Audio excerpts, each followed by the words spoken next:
I spent 4 years at the School of Oriental and African Studies, London University, doing my first degree, and never once in all those years did I learn anything about any African civilization.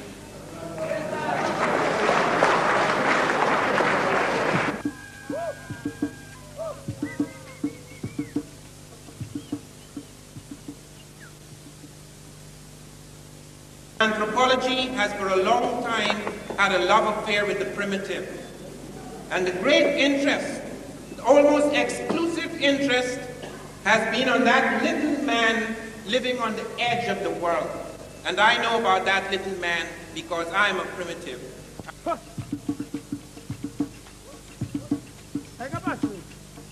I spent nearly 14 years in the jungle, and not the jungles of Africa, the jungles of South America. I was born in Georgetown, but I spent a great part of my boyhood in the jungle. I lived therefore on the periphery of the South American civilization. I was 3/4 African and about 1/4 Makusi Indian. I could not for a moment think that to do an ethnography of the Makusi Indian, a little primitive tribe on the edge of the world, I would be giving any vision whatsoever of South American civilization. I little knew then that behind me lay Machu Picchu, a city carved out of sheer rock, calling for the engineering ingenuity unparalleled in Europe at the time. I little knew that the Makusi had cousins with the Mexicans, and I'm not talking about shrunken Mexico of today. I'm talking about Mexico when it was the center and core of Native American civilization. And Columbus himself never saw that Mexico. Columbus wandered on the edge or periphery of America. Columbus, in fact, never once set his foot on the American continent. Even within recent history, the recent recorded history of the world, of the Americas, of Africa, we are faced with massive delusions. And the object of this conference here, the mission of the scholars who have come to this conference, is to put an end, at least the beginning of an end, to this madness.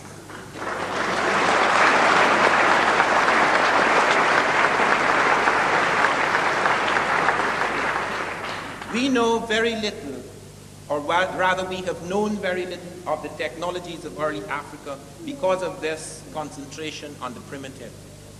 I grew up in a jungle twice as large as any jungle in Africa. Africa, in fact, has less jungle than any other continent comparable with its land space. If you take 2 Europes and put it in Africa, there is more woodland and forest in 2 Europes than there is in Africa. Our image of jungle springs from the fact that most anthropologists, at least in the past, it may be changing slightly now, and with these studies it will change even more rapidly. Most anthropologists have been satisfied to go looking for vanishing little tribes, utterly irrelevant, the Booga Booga and the Luga Booga. And they go and they spend 6 months a year and they study all they know about the Luga Boogas. All their little ritual and their dances and their kinship system, who is my mother's brother, sister, son, etc. Utterly irrelevant to any illuminating vision of African civilization. And they come and they extrapolate masses of things about it. And so we have thousands and thousands of books about Africa that tell us absolutely nothing about the quintessential African.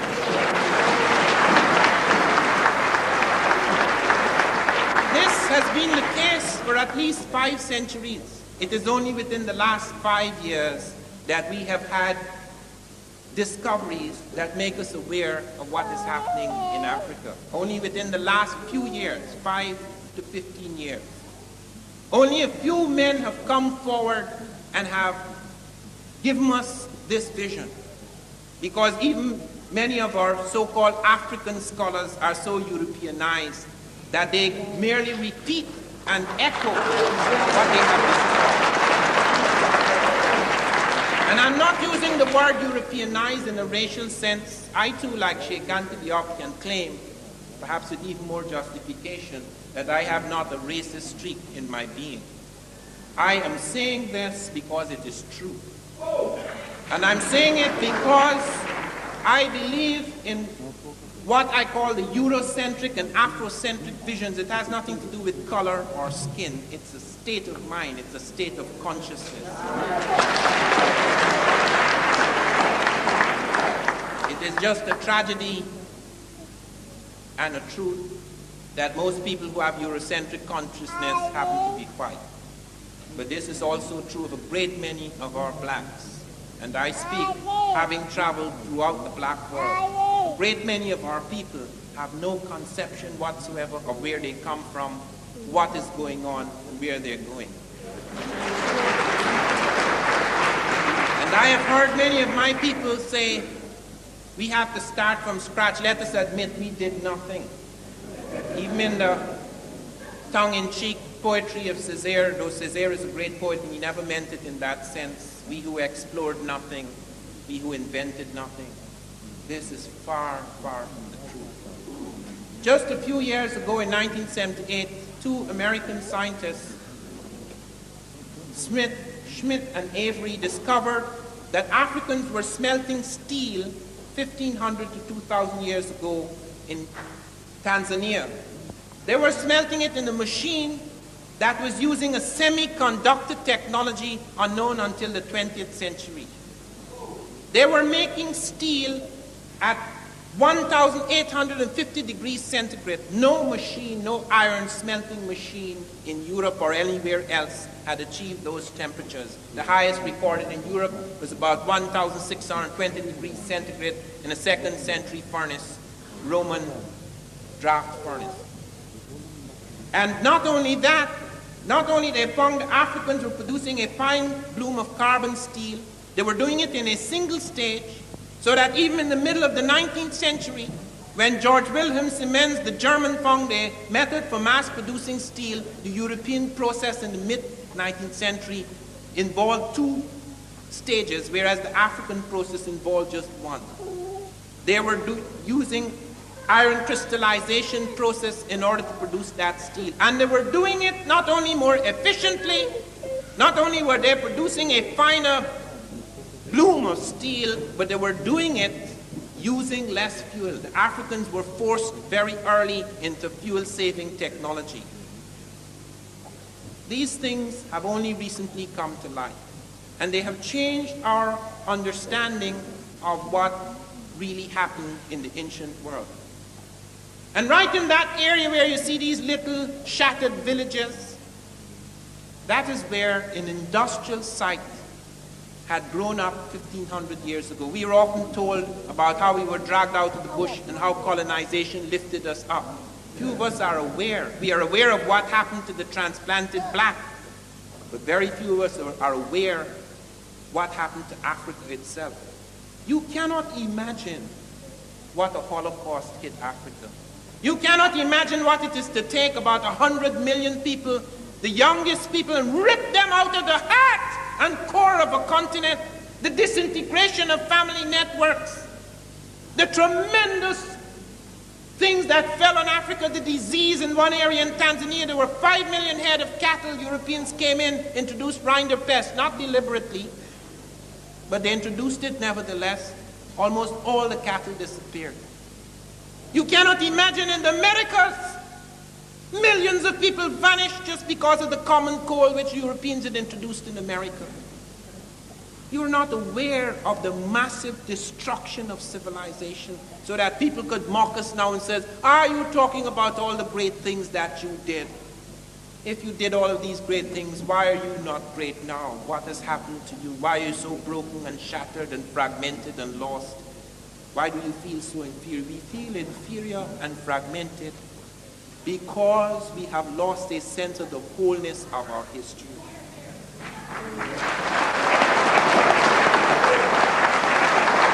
And make no mistake about it, while it may be very difficult or perhaps impossible to change in any revolutionary way our economic situation for a long time to come, we can change our consciousness, and through consciousness, we can literally change the world.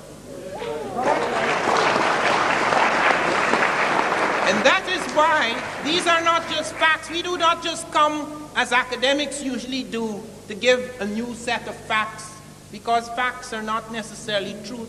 Facts need to be breathed into. Facts have to have a quality, a vision. Because as I discovered when I began to study Native America, the prehistory of America closely, I found the people who had the most facts had the least truth. It has to do with a certain vision, a certain eye. Why did American scientists have to discover the steel-making machine? Why didn't the British discover it? They were there much longer. No. They assumed that the Africans had only achieved 1,250 degrees centigrade in their blast furnaces. How did they arrive at that scientific conclusion? Because that was roughly the lowest temperature at which you could smelt iron, and the Africans were the lowest people. And there was no question that they did smelt iron, so that was their centigrade. There was no proper scientific study of their machines. Nobody went and asked them. I know that. When I was in East Africa, I was sent out by the School of Oriental and African Studies, London University right here. I was sent to get a list of legal terms. They didn't expect me to produce a dictionary. They like this piecemeal nonsense. You go out and you do your little thing. Somebody goes out and studies hesitation phenomena. I met a girl doing a PhD in hesitation phenomena. I said, what is that? She says, you know when you're going to say something and you pause, you say or What do the Swahili say?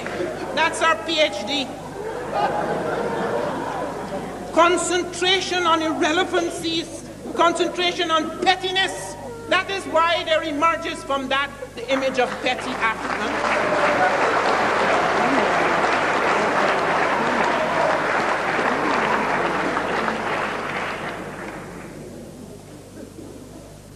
And I asked when I was out there, I saw them making up an enormous word list. They had been spent 3 years making up an enormous word list of legal terms.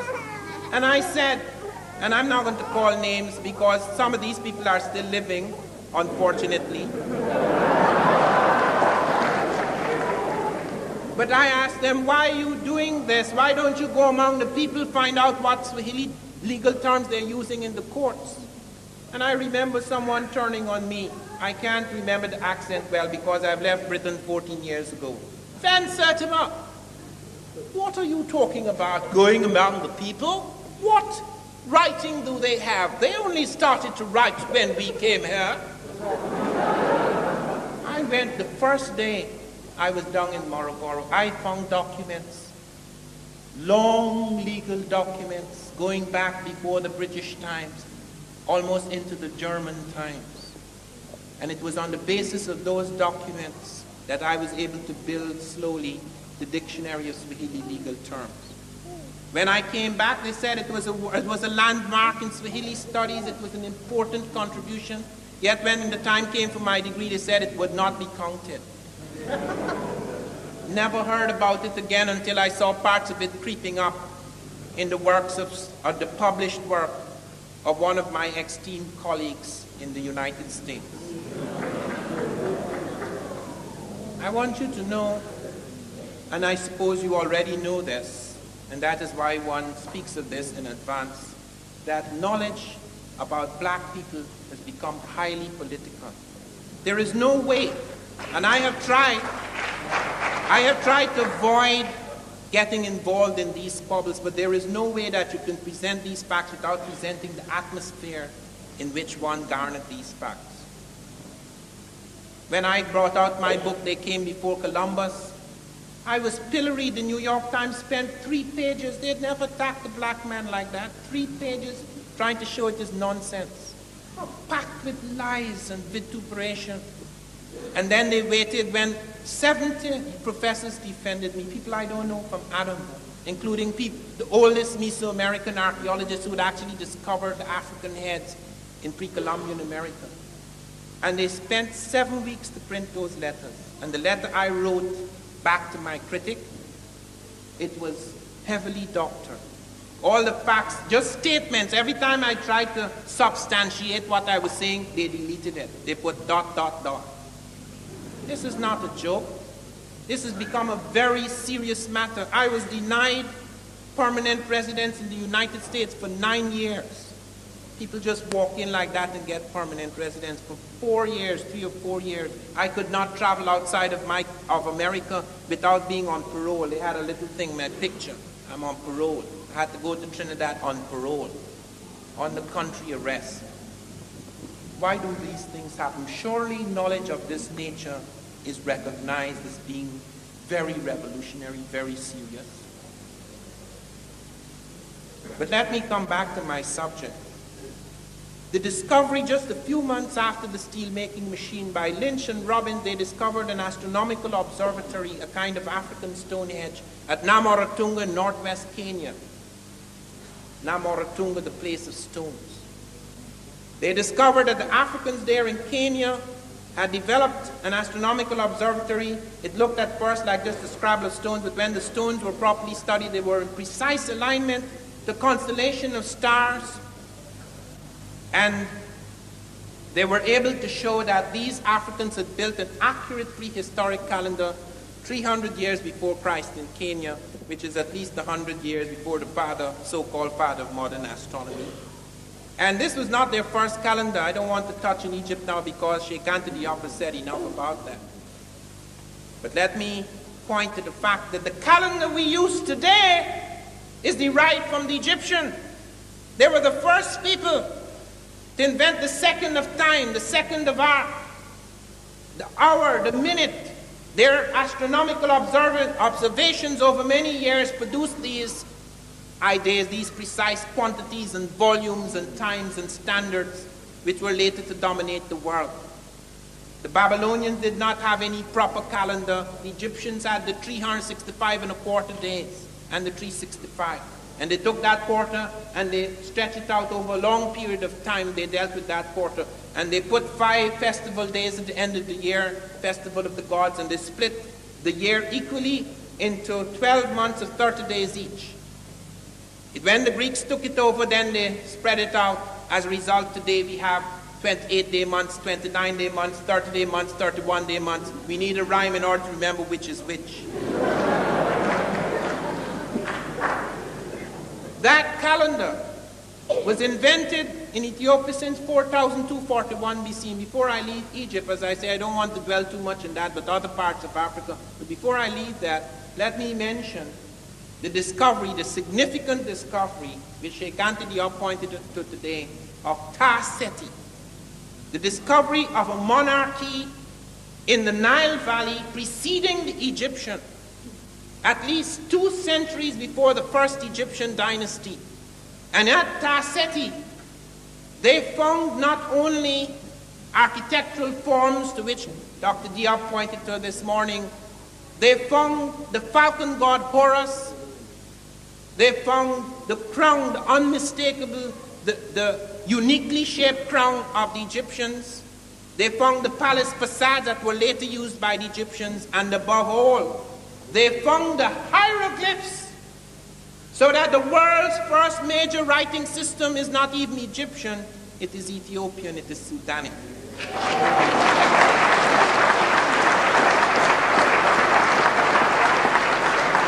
There are so many evidences, apart from the question of what the Greeks said, who actually saw these Egyptians, apart from all the evidence that Sheikh Anthony Diop has brought forward and others. There is evidence, the migration, the movement of agriculture. Every major plant in Egypt, at least half a dozen are found coming from the south. There's not a single plant that comes down to the south. This nonsense about civilization, that civilization in Egypt was created by Asiatics and Caucasoids, and then they brought the light of civilization down to the benighted black barbarians in the south. Not a single shred of evidence. The script comes up, the agriculture comes up, all the symbols comes up, the conceptions of God, and all the various forms that were to become deities in Egypt. It all comes from the south. The art, everything, you can see its origin in the south, in that Ethiopian and Sudanic world. And Ta-Seti is the culmination, it's the capping of the evidence.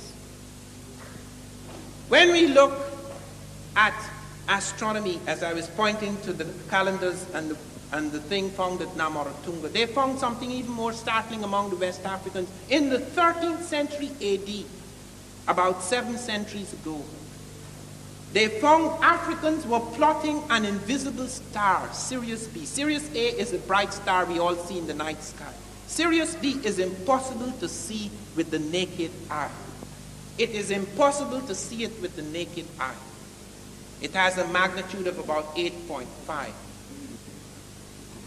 And the Africans not only saw it, they plotted its orbit and trajectory right up to the end of the 20th century, up to the year 1990. And the diagram produced by our best astronomy today is identical with what they produced centuries ago. We only became aware of that star towards the end of the 19th century. And not only that, they intuited its mass. This is a white dwarf. It is an imploded star.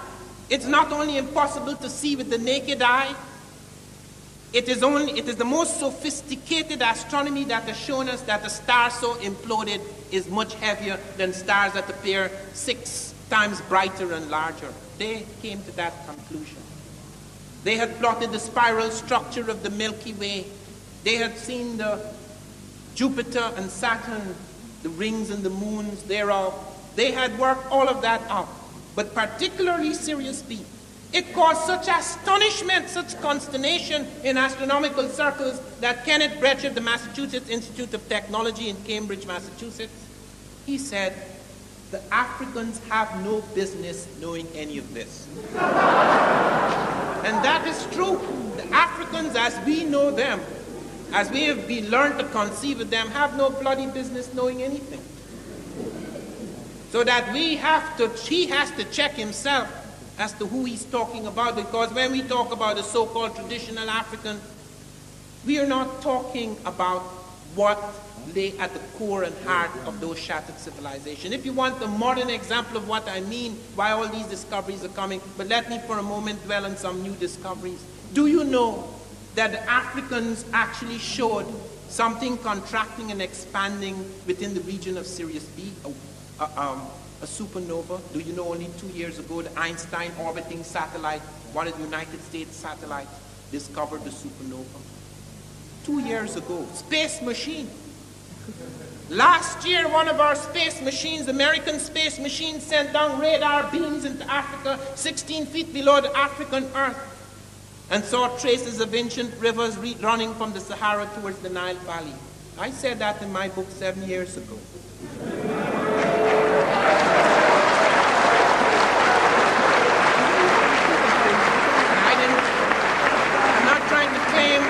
I'm not trying to claim anything special about that, because a few anthropologists had said that too on the basis of migration evidence and other kinds of evidence, linguistic networks, etc.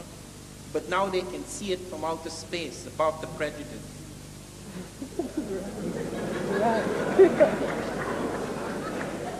They found, for example, mathematical systems in Africa. The first use of numbers, the first scientific evidence of the use of numbers is found in the Congo Zaire. It's known as the Ishango bone. It's 8,000 years old. It's very simple, but it is cited because it's the first evidence we do have. But we have found far more complex mathematical systems, like the Yoruba, for example, are found to be using a complex mathematical system which one of the mathematicians, Conan, calls one of the most abstract and complex mathematical systems. Why didn't we know about this? Because if you go among the Bushmen and the Kalahari, or the Wugabuga and the Lugabuga, you're not going to find mathematics. I mean, you don't go on the edge of the world to search for technologies. I've lived in Europe. I've not only lived in Western Europe. I spent nearly a year in Eastern Europe.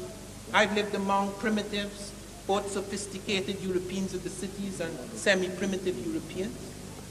I've been in parts of Europe, in a village, where as many as 20 people were using one bathroom. This is the 20th century. Nobody writes about those primitives because it's not fair. That's not the European. That is a European. And this is constantly being done to us. This is taken for granted. If you want to deal with the African, you find a savage, that is good enough. And when we can't do that in Europe, and when we try to dwell on civilization, because that's what we are largely involved, at least I am, Sheikh Anta Diop, to some extent, Carlos Moore and others are involved in this, the classical civilization, the major classical contributions. When we dwell on this, people say, but you're being romantic. When they're dealing with the primitive, they're not romantic. But when we try to bring it down to the core and center, we're romantic. Look at mathematics in Europe. It was nothing. Do you know that when the number system 1, 2, 3, 4, 5, 6, 7, 8, 9, 10, that's Hindu, the Arabs and Africans invaded Europe as Moors, and the Arabs brought from India the numbers Fibonacci, yes, brought it to Europe first in 1202, but the Europeans didn't accept it because the church said numbers are works of the devil. It's as late as the 17th century.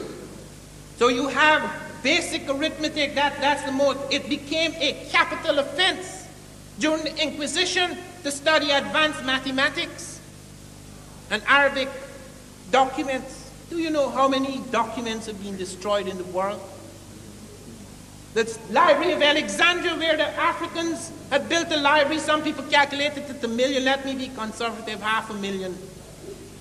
And these are not the libraries you can duplicate. You could blow up any library here. You could duplicate it somewhere else in the world. There are very few manuscripts that are standing by themselves. This was a time when a manuscript represented centuries of learning, where there were few duplicates or no duplicates at all destroyed. And yet the fragments exist, so significant that we have 10 major medical texts in African languages. The first medical texts in the world are in African language. The first mathematical papyri which you saw this morning, that's African. Those are the first. Even today, with all the destruction, we could still go back to the African documents and show them on a screen. The Ebers papyrus, the Edwin Smith papyrus, the Smith papyrus, which is 1500 BC. They have chapters on helminthiasis, ophthalmology, gynecology, pregnancy diagnosis, circulation of the blood, the pulse, diagnostic percussion, all that, chapters, intestinal disease and all that 1500 years before Christ. Africans. When we go to look at these things, that people say, well, why did it all disappear? How come it all this? But look at the present world today. Suppose there was a third world war, which God forbid, but suppose there was. Most of the technology of the world is concentrated at certain centers within a matter of minutes. And believe me, it is a matter of minutes. It's not no days and weeks. The preliminary battles may take a few days and weeks, movement of armies and a lot of bluffing. But when the bomb strikes, it's just a matter of minutes. And the people who don't see the light when it strikes are the lucky people. Most of the major cities of this civilization will be not even smoking. Will be almost nothing. The bombs dropped at Hiroshima and Nagasaki are baby bombs. They have bombs now 1,000 times more powerful. It does not smash cities, it turns them into vapor. Even the clouds burn. Even the waters of the ocean are thrown up into the sky. You can imagine what the horror. People might survive, but they will survive on the periphery. The edge of the world, that is the people we're going to look to centuries down the road and says, that was their level, that was the level of science in the 20th century. That's what they're doing to Africa. Because what they struck us with was equivalent to 100 hydrogen bombs. Particularly where they struck us most, the consciousness of the African people. I have seen people scraped in such a way that you wonder if there's a brain left at all. Everything is an echo and echo and echo. They haven't even begun to question the basics in this civilization. As Dr. Diop has shown, that a great deal of the Greek science, and we're not attacking the Greeks, because they had their own genius too, but the basis, all these things they claimed, you see, Hippocrates, taking sections out of the work of earlier Egyptian writers without giving any credit to them at all. Pythagoras, the Pythagorean theorem was worked out long ago. Pythagoras spent 7 years, some people say 22, in Egypt. And he comes back with all this, even medical theories, and brings it all back to Greece and all the claim. All the great European scholars went to Africa. Thales of Miletus, Democritus, Pythagoras, Eudoxus. There's a whole list of them walking into Africa, picking up things from astronomy, geometry, medicine, etc., and going back home and claiming it to be theirs. Father of this and father of that, when they're the children.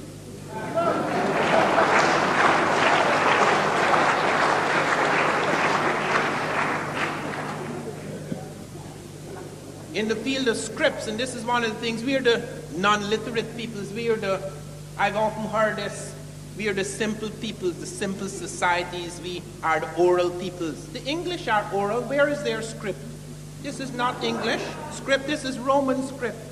There were only a few Europeans who wrote, only a few Europeans had script, and they gave it to the others. When Cicero conquered Britain, or when the Romans conquered Britain, I remembered Cicero saying, the English are so stupid, I am not even sure I could make them into good slaves. And I'm not casting aspersion on the English, I'm just telling you what Cicero said. But all this thing about oral, there are many scripts in Africa. The first major script that was to affect and influence a great part of the world was African. That script at Tasseti, which goes up and becomes more advanced and developed in Egypt as the Africans move up. The Meroitic script, which we have not yet broken. We have 800 texts in Meroitic. We haven't yet broken the code. We have Manding script. We have a whole series. I was in the jungles of Suriname and found them using, the men were writing in the Afaka script to their girlfriends. They came with it from Africa, the Afaka script. They were writing the Afaka script. The Akan script. They developed apart from, they had drum scripts. Nyangoran Boa has shown us the complicated drum scripts they developed. So that there are written scripts in Africa. So yes, only a few people use them. That was true of Europe too. Very few Europeans were literate. Even many medieval European kings did not write. They had this scholar caste as you had in Africa and America and in Asia. A few people wrote. It is only within recent times that you have the great mass of people educated. But it always seems, because we stand at the end, broken and defeated, that we were the last to come on the ladder. No, sir. It's just the opposite. When you go and look at their medicine, I spoke in Atlanta to the Center for Disease Control. Africans had aspirin before us. They were using Salix capensis, which is salicylic acid, the main active ingredient in aspirin. They were using tetracycline 14 centuries ago in Nubia. They found the yellow-green flash of tetracycline in Nubian bones 14 centuries ago. They only started using that antibiotic in America in the 1950s. They pioneered in several operations. They pioneered in the cesarean operation. Dr. Finch has written a fine thing on the cesarean. At the time when that operation was experimental in Europe, people like Dr. Felkin went into Africa and observed the Banyoro surgeons performing the cesarean, and the mother was hale and hearty after 4 or 5 days. No woman survived the cesarean in Europe in the 1870s. None. No woman survived.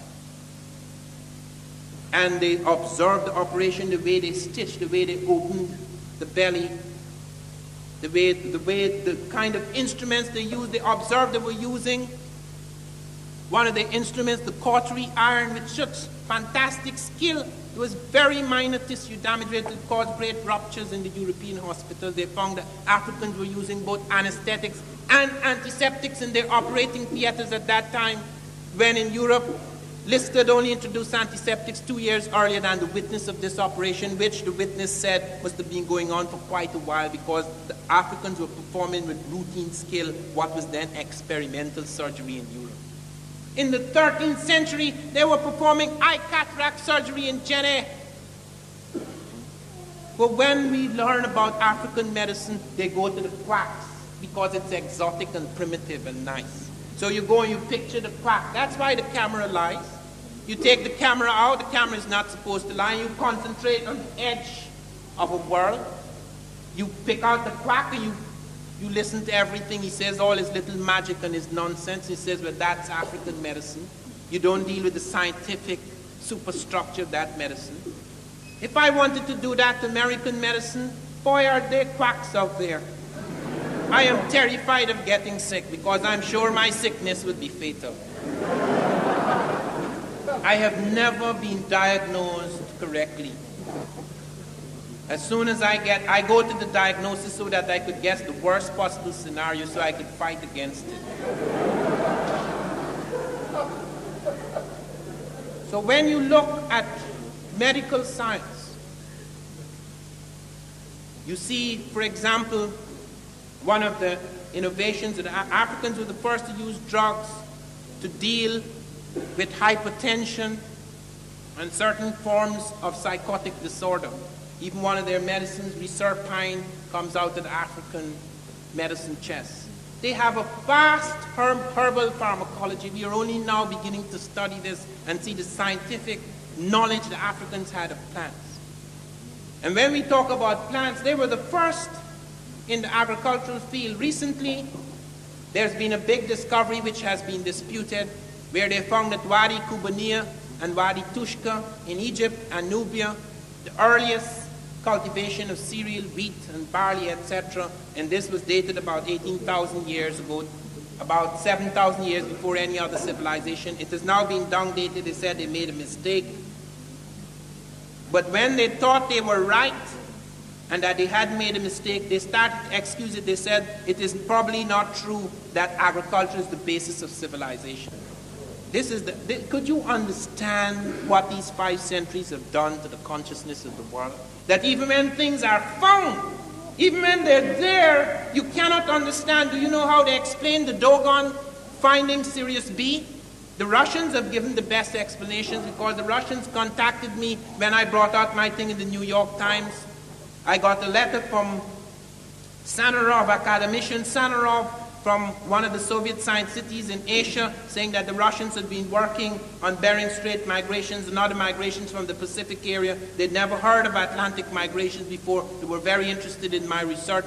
And in the communication, I asked them about what they had been doing in Egypt, what discoveries had been made on the NASA because Sadat had kicked them out. And they pointed out that Volosimo, one of their scientists, had found perfectly ground spherical crystal lenses in ancient Africa, and that the Africans had telescopes. But they didn't even bother to think that Africans had telescopes. They said that perhaps, and this is Carl Sagan on big television in America, that some scientifically literate European wandered among the Dogon and gave the African savages this knowledge. And that later on, when anthropologists came to study them, they merely vomited it up. The anthropologists who studied the Dogon, Marcel Griot and Germain Dietelin, Griot spent 16 years among the Dogon before they started to talk about that part of the heavens. A long time to vomit. And no one at that time, before or after, until very recent times, knew what the Dogon had found. That there was an elliptical orbit of 50 years around Sirius A and an orbit of 1 year on its own axis. We only found the flashing and darkening of the supernova 2 years ago. We have not yet found, and we may not discover this until next year when we send up our latest space telescope. We will not be able to verify what the African said about the 1 year orbit on its own axis. Yet the European gave it to him in the 1920s or 30s. Let me shift from the African world now and touch on something in closing that I have had intimate acquaintance with. I have been one of the few blacks who was sent by the National Aeronautics and Space Administration to witness the launching of the first black American into space, Bluford. That was done in recognition of the work I had done at NASA on blacks in space science. One of the things I discovered is that not only African science is little known, but even modern science, the contribution of blacks to modern science is little known. Look at this electric light. It is true that Edison pioneered in the electric light, but Edison could only keep the light burning for about 16 hours. The man who provided the carbon filament that made light universal and practical was a black American, Louis Latimer. He literally lit London and New York. He actually supervised the lighting. He wrote the first book on incandescent electric lighting. We don't know nothing about him. A man who was to transform the economies of Britain and France in the sugar industry, the man who invented the sugar machine,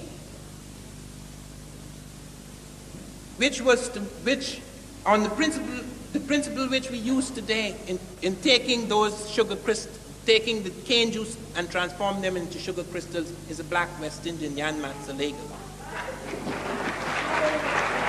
The first man to mass produce shoes in the world. They used to take a long time to produce a shoe by hand. The first shoe making machine, mass production of shoes, it was called the niggerhead machine, after its inventor, a black West Indian. Well, African. I'm just putting him back in the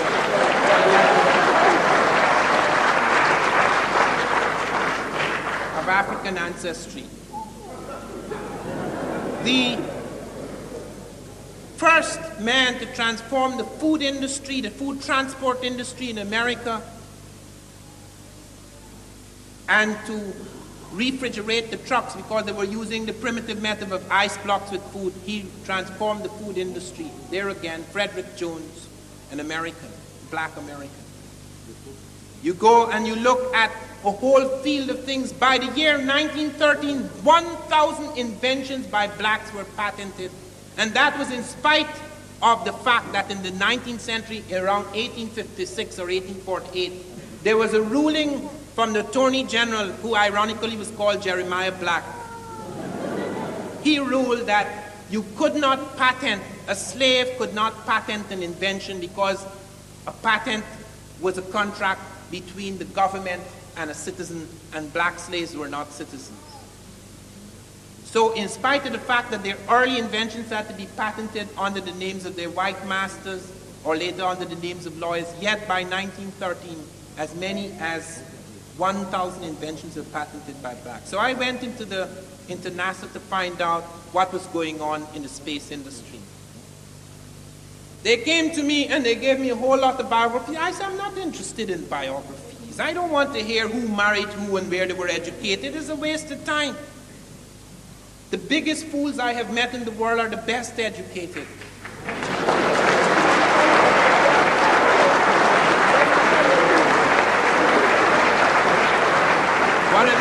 One of the things that I am most grateful for is that in spite of the fact I've been heavily miseducated for many years, I broke from it because at the root I was not a normal person. I grew up in the bush.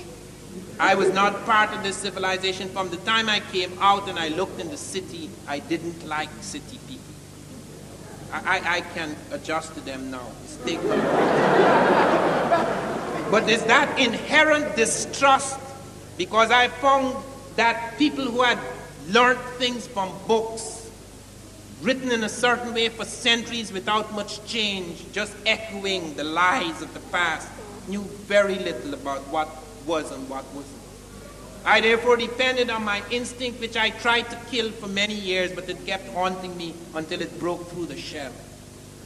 That was responsible for my survival. The constant doubt that springs from the fact that it is impossible to totally suppress the soul of man.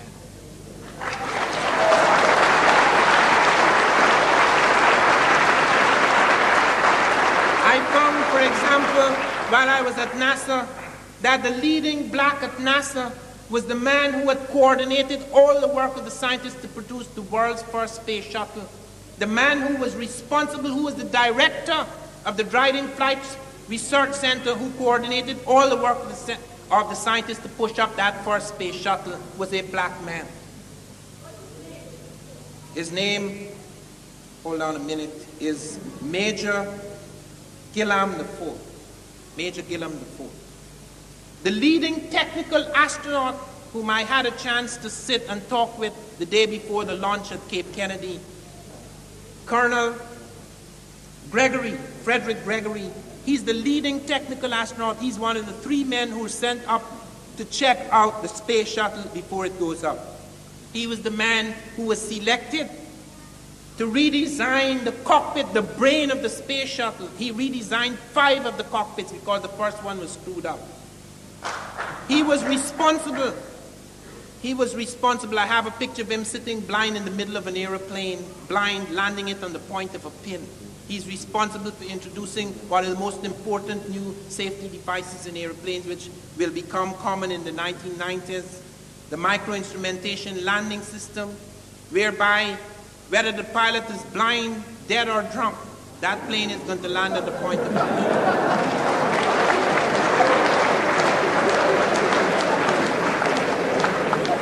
He was responsible also for inventing a new power controller, which will enable the pilot, cut hand fatigue in half, enable the pilot to control all the systems in the airplane with one hand. And you find also the toilets, even the space toilets are designed by a black. And this was the best design they had, because there's a problem in space. When you have a call of nature, it doesn't go down, it goes up.